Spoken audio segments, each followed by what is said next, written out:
안녕하십니까? 2월 16일 목요일 말씀 묵상 함께 시작하겠습니다. 오늘도 하나님의 사랑과 은혜가 말씀으로 하루를 시작하시는 귀한 성도님들의 가정과 생업 가운데 충만하시기를 기도합니다. 오늘 본문은 사무엘상 2장 12절부터 21절까지 말씀입니다.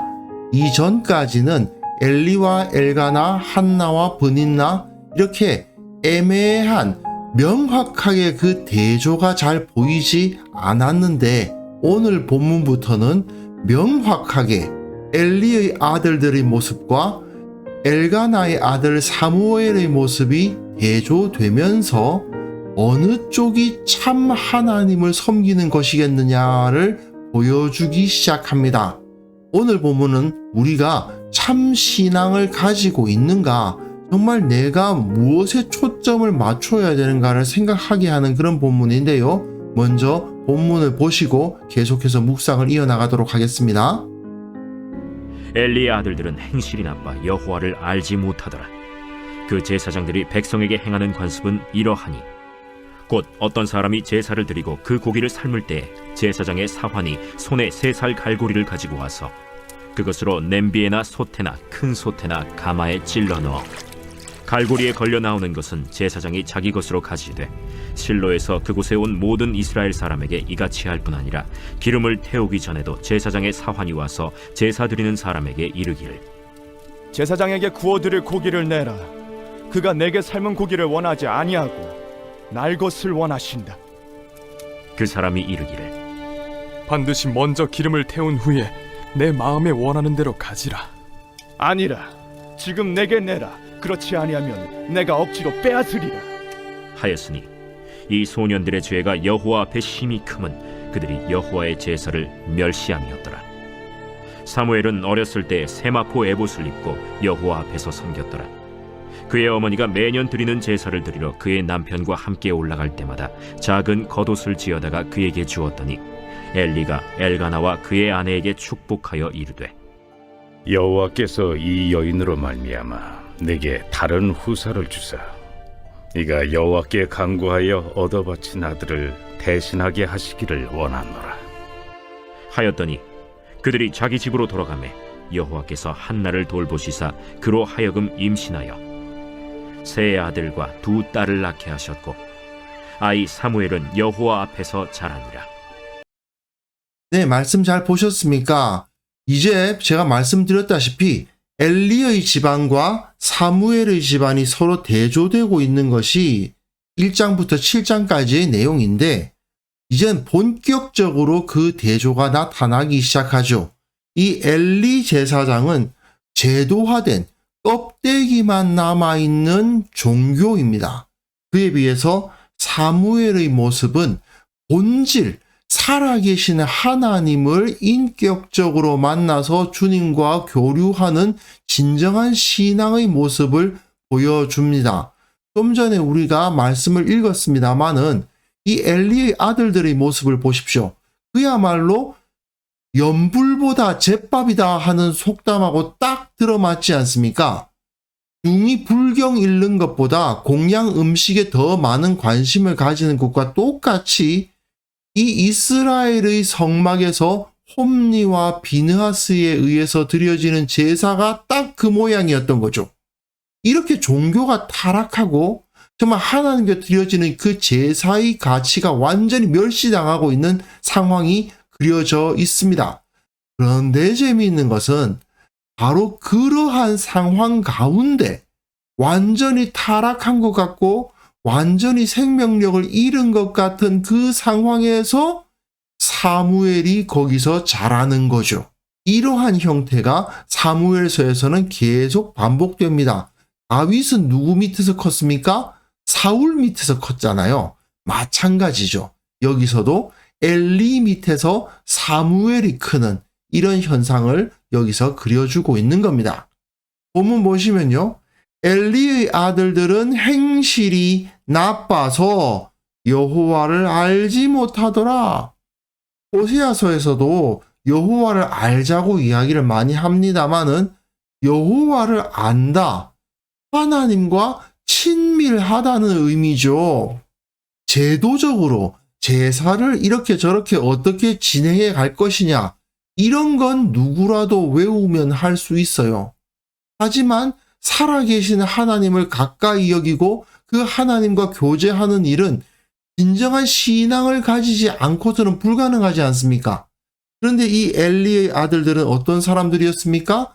하나님 앞에서 행하는 자들이 아니에요. 그러다 보니까 하나님을 알지 못합니다. 그런데 그들이 뭐라고 불리고 있죠?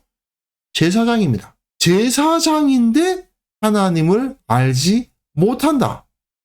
껍데기는 제사장인데 하나님을 아는 모습은 전혀 없습니다.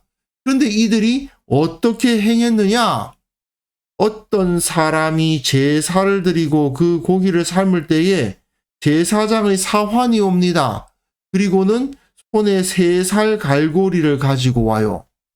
그걸 가지고 냄비나 솥이나 큰 솥에 찔러 넣어서 갈고리에 걸려 나오는 것을 그야말로 임의로 가져가더라는 겁니다. 그게 왜 문제냐? 레위기 7장에는 제사장에게 돌려야 할 부위가 정해져 있습니다. 가슴살을 아론과 그의 자손, 즉 제사장에게 돌려야 돼요.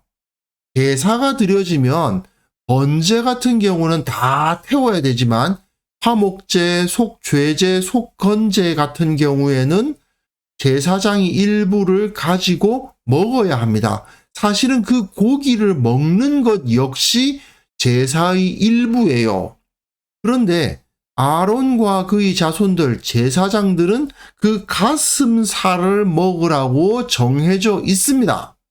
그리고 아론의 자손 중에서 화목제물의 피와 기름을 드리는 자는 이게 무슨 소리냐 하면 제사장들이 여러 명이 있을 수 있단 말입니다. 그런데 그 제사를 드릴 때에 모든 제사장들이 다 나와서 한꺼번에 일하는 건 아니거든요.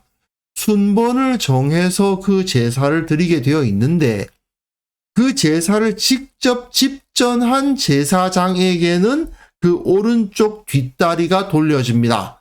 이건 아마도 그 제사장의 수입으로 잡았던 것 같아요. 어쨌든 이 성막이 제사장들의 기업이기 때문에 성막에서 나오는 수입으로 이 사람들은 살아가야 되는데 그때에 가슴과 오른쪽 뒷다리를 제사장에게 돌려라 하고 아예 정해져 있습니다. 제사장이 아무데나 마음대로 가지고 갈 수 있는 게 아니에요. 그런데 이들은 이렇게 마음대로 가져가는 겁니다. 그 고기를 먹는 것 자체가 제사의 일부임에도 불구하고 하나님의 말씀대로 따르지 않는 것이죠. 그뿐만 아닙니다. 기름을 태우기 전에도 그 양이나 소를 잡지 않습니까? 그럼 그 피하 지방이 좀 많이 모여 있는 게 있습니다. 그 부분을 잘라내서, 그러니까 지방질 덩어리죠. 그거는 제단에다가 갖다 태웁니다. 그리고 살코기 부분은 사람들이 삶아 먹어요. 화목제의 경우는 그 제사를 바치는 사람과 제사장이 함께 삶아 먹고, 속죄제나 속건제의 경우는 제사장만 먹습니다. 이렇게 정해져 있어요. 그런데 제사장에게 구워드릴 고기를 내라? 제사를 드릴 때 그 고기는 살코기만 먹을 수 있고요. 그리고 삶아서 먹습니다. 왜 삶아서 먹을까? 그 이유에 대해서 기록되어 있지는 않지만 이 중동의 풍습이 지금까지 내려오는 것을 가만히 보면은 삶으면 양이 늘어납니다. 삶아서 그 국물까지 같이 여러 사람과 함께 먹는 거예요. 그러다 보니까 구워 먹지 않고 삶아서 고기를 여러 사람에게 나누어 먹습니다. 그런데 이 제사장들은 삶은 고기를 원하지 아니하고 날 것을 원하신다. 날 것 가져다가 구워 먹겠다 이거죠. 반드시 먼저 기름을 태운 후에 내 마음에 원하는 대로 가지라 하면 이건 제사의 순서입니다. 제사장이 당연히 제사의 순서를 지켜야 되는데 제사장이 그 제사의 순서를 제대로 지키질 않고 오히려 일반 성도인 사람이 제사를 어떻게 드려야 되는지를 잘 알고 그대로 지키려고 하고 있어요. 먼저 기름을 태우고 나서, 기름을 태운다는 것은 하나님께 제물을 바친다는 의미거든요. 제사를 드릴 때는 언제나 하나님께 예배를 드리고 그 다음에 그 고기를 사실은 삶아서 함께 나누어 먹어야 되는데, 하나님께 예배도 드리기 전에 내 몫의 고기를 내놔라 이거 하고 있는 거 아닙니까? 이 말이 안 되는 거죠. 지금 내게 내라. 그렇지 아니하면 내가 억지로 빼앗으리라. 이거는요, 사실은 있을 수가 없는 일이었습니다. 그럼에도 불구하고 홈리와 비느하스가 이런 짓을 한 거죠. 이 소년들의 죄가 여호와 앞에 심히 크면 그들이 여호와의 제사를 멸시하였다. 예, 이들은 하나님께 제사 드린다는 것을 의미 있게 생각하지 않았습니다. 이거는 그야말로 도축장에서 소나 양을 잡는 거나 하나님의 성막에서 소나 양을 잡는 것이 차이가 없다고 생각하는 것과 똑같은 거죠. 그러니까 이 제사는 어디까지나 우리 제사장들의 생계수단일 뿐이다. 제사란 결국 제사장들의 밥그릇이다. 이렇게 생각하지 않고서야 이런 짓을 할 수가 없는 거죠. 이들에게는 하나님의 존전이라는 의식 자체가 없는 겁니다. 그에 비해서 사무엘의 모습을 보십시오. 어렸습니다. 만 3세쯤 돼가지고 성막에 들어갔으니 얼마나 어렵겠습니까? 그런데 세마포 에봇을 입고 여호와 앞에서 섬겼더라 되어 있는데, 실제로 하나님께 제사를 드리는 일을 했다는 의미는 아닙니다. 그랬을 리는 없죠. 다만 중요한 것은 이가 세마포로 만든 에봇을 입었다는 겁니다. 에봇이라는 건 뭐냐 하면요, 대제사장이 입는 겁니다. 일반 제사장이 입는 것도 아니에요. 대제사장은 청색으로 무릎 밑에까지 내려오는 긴 옷을 입고, 그리고 그 위에 금실과 청색, 자색, 홍색 실과 가늘게 꼰 배실로 정교하게 짜서 만든 에봇을 입었습니다. 에봇이란 것은 조끼 같은 옷이에요. 그런데 사무엘은 세마포라는 것은 그냥 린넨, 하얀색 린넨 옷을 입었다는 거거든요. 에봇 모양으로 세마포를 가지고 만들어서 입고 다녔다 그 말이에요. 그러니까 대제사장 비슷한 옷을 입고 다녔을 뿐 실제로 제사장 역할을 했다는 의미는 아닙니다. 그의 어머니가 매년 드리는 제사를 드리러 그의 남편과 함께 올라갈 때마다 작은 겉옷을 지어다가 그에게 주었다. 겉옷이라는 것은 거의 발목까지 내려오는 긴 옷이고요. 일반적으로 아이가 입는 겉옷에다가 그 에봇을 입고 세마포로 만든 가짜 에봇이죠. 그러니까 그걸 입고 한마디로 말해서 제사장 놀이 하면서 컸다 그 말입니다. 그런데 여기서 상당히 중요한 대조가 나타납니다. 앞에서 엘리의 아들들은 어땠습니까? 정식 제사장의 옷을 입고 있었겠죠? 제사장으로 불리면서 그 제사를 집전했을 겁니다. 그런데 그들은 껍데기밖에 남지 않은 제사장이에요. 그런데 이 사무엘은 어떻습니까? 앞에서 홈리와 비느하스는 진짜 제사장 옷을 입고 있었고, 사무엘은 지금 가짜 제사장 옷을 입고 있는 거예요. 그런데 누가 진짜일까? 저 진짜 제사장 옷을 입고 있는 홈리와 비느하스가 진짜일까? 아니면 이 가짜 제사장 옷을 입고 있는 사무엘이 진짜일까? 이 생각을 하게 만드는 거죠. 그리고 엘리가 엘가나와 그의 아내에게 축복하여 이르되, 여호와께서 이 여인으로 말미암아 내게 다른 후사를 주사 이가 여호와께 간구하여 얻어 바친 아들을 대신하게 하시기를 원하노라 하였더니, 엘리의 기도에 의해서 임신해서 세 아들과 두 딸을 낳게 하시고 내 큰 복을 받은 겁니다.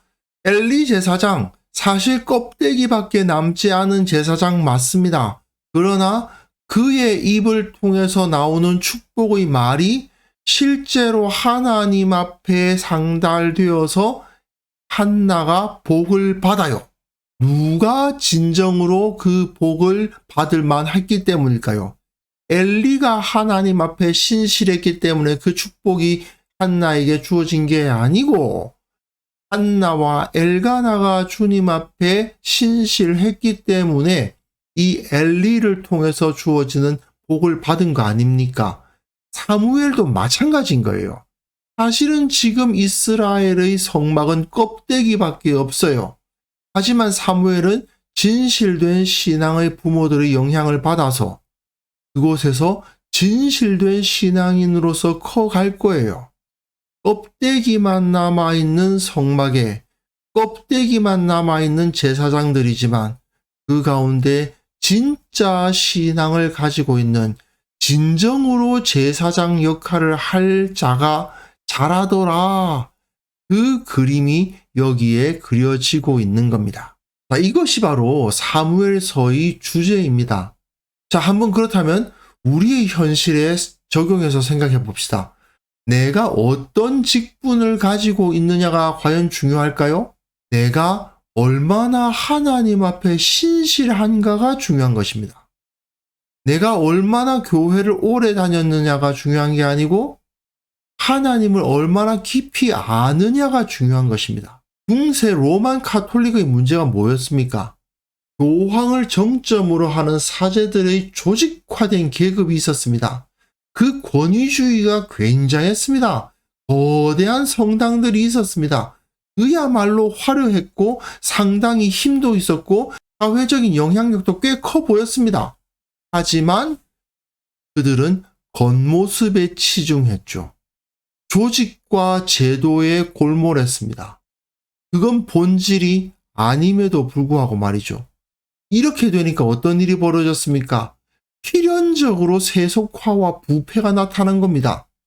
실제로 중세시대 로만 카톨릭의 사제들은요, 너무나도 타락해가지고 그 사제직을 돈 주고 사고 팔고 했답니다. 그러다 보니 돈 주고 산 사제직이 뭐 대단한 능력을 가지겠습니까? 성경을 모를 뿐 아니라 그 중엔 아예 문맹인 사람도 있었대요. 글 자체를 아예 못 읽는 사제들도 있었답니다. 상황이 그러니 교회의 하나님의 영광이 드러날 수 있었겠습니까? 결국 종교 개혁자들에 의해서 뒤집어질 수밖에요. 결국 중요한 것은 핵심, 본질입니다. 종교 개혁자들은 그걸 알고 있었어요.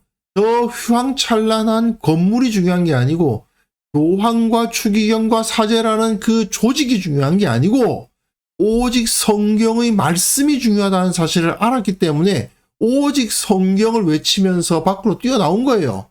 건물도 없고 조직도 없고 제도도 없었지만 그럼에도 불구하고 하나님의 말씀, 그 본질만을 붙들고 뛰어나왔을 때 주님께서 그들과 함께 하셨고 새로운 교회가 세워지게 하셨고 그 교회가 온 세상에 복음을 전파하는 사역을 감당하게 하신 겁니다. 혹시 우리는 이런 껍데기를 중시하고 있지는 않은지 반성해 봐야만 됩니다. 직분, 어느 교회 다니느냐, 예배당이 어떻게 생겼느냐, 내가 유명한 교회를 다니냐 아니냐, 그건 전혀 중요한 게 아니거든요. 중요한 것은 우리 신앙의 본질이라는 사실을 이 시간 다시 한번 확인할 수 있었으면 좋겠습니다. 그래서 함께 기도하실 때에는요, 내가 신앙은 결코 외형으로 보이는 것이 아니라 내면의 본질이 중요하다는 것을 기억하게 하옵소서. 겉모습에 치중하지 않게 하시고 신앙의 본질을 붙들게 하옵소서. 함께 기도하는 시간 가졌으면 합니다.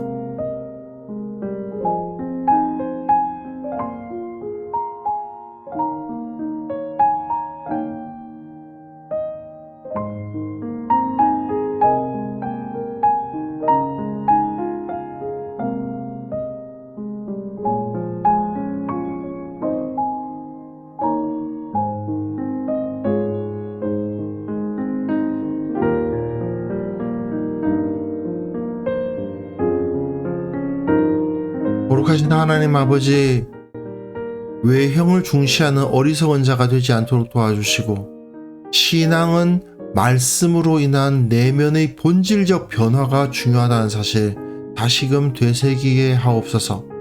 내 삶의 중심을 주님께 맞추기 원합니다.